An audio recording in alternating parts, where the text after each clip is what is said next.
I was diagnosed with prostate cancer February 9th, 2011 at 4:30 p.m. And that's a moment I'll never forget. Such a devastating experience. You know, they say that 1 in 6 men get prostate cancer, and well, that's supposed to be the other guys, okay? So for me, you know, it wasn't 1 in 6, it was 1 in 1.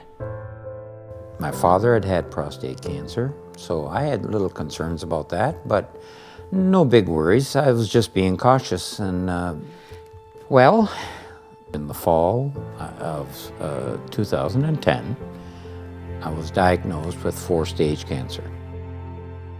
I was told that I had prostate cancer. My wife and I thought this is the end. We have to get things together, you know, for a final thing. And was totally devastated by everything. It's like being hit over the head with a 2x4. I just thought about all of the moments that you know, I was looking forward to in my life, and it was like my whole life's blackboard just went blank. I wasn't shocked. I wasn't devastated. I just dealt with the reality and thought, okay, what do we do about this now? I would say that it's impacted on my life from the point of view there's things I cannot do that I used to be able to do. One of the things with hormone treatment is you lose muscle tone. So the muscles in my arm are weakening. So you can't lift heavy objects and do the heavy things that you used to be able to do. But apart from that, I can mow the lawn with a push of a lawnmower around and do things of that light nature. So to me, that's no problem. I had all this ambition and all these plans ahead of me. Well, when I was diagnosed, I thought, okay, somebody's cutting my time a little shorter now. So what I like mostly about cars is fixing, tuning, restoring. I've been wanting to do that all my life, never had the opportunity. Sure enough, time passed, my situation improved, and bingo, here we are. I've taken that car down the road 100 miles an hour, and I've got this one laying on its side, and I've got it torn apart from stem to stern, and I'm going to rebuild it. And one of my friends said, well, you know, what about if you don't get to finish it? I'll say, you know what? I enjoyed every minute to that point. And, you know, it shouldn't be such a big deal. But you know what? It is to me. My life was completely transformed by this diagnosis. I'm not going to say that my quality of life is great. I'm not going to say that it's good. I don't think it's bad. I just appreciate it more. During my radiation treatments, I went over to the base of Grouse Mountain the first day. I just was so flipped out about this radiation treatment that I'd had, and I wanted to be in the forest. And I ended up climbing Grouse Mountain.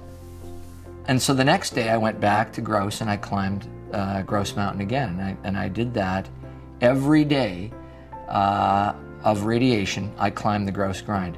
I'm not here to let my circumstances stop me. I'm going to do everything I can. And I thought a lot about people for whom cancer has dealt a heavy hand. The most important thing is a positive attitude, and I can't emphasize this enough. Just because you're diagnosed with advanced prostate cancer, this does not mean it's a death sentence. And proof of that is myself, who have had advanced cancer for 18 years. And still here. One of the things that's happening with prostate cancer in the space in general is that we're advancing our understanding every day. Okay, there's dream teams and groups of scientists that are working collaboratively at breakneck speed to advance our understanding, to implement new trials and new treatments, and to bring that to patients like me that have advanced disease. And I'm living proof that research and excellence in cancer treatment matters. There are some phenomenal treatment options available, and many doctors, all the good ones, know of these treatment options, and men with advanced disease should be talking to their doctor about these treatment options. Take what you've got left and run with it. Don't dwell on what you've lost. Dwell on what you have left and make the most of it. Don't waste your time dwelling. As long as I can get out there, I'm going to force myself to get outside and feel the wind in my face. One of the biggest things I've taken away is that someday is today. And this is something that is so important, and I almost wish I had that for the 48 years that I lived my life without cancer. This whole journey that I've been on has been a gift, and you know, I've got to look upon this as a source of joy and part of the texture of my life.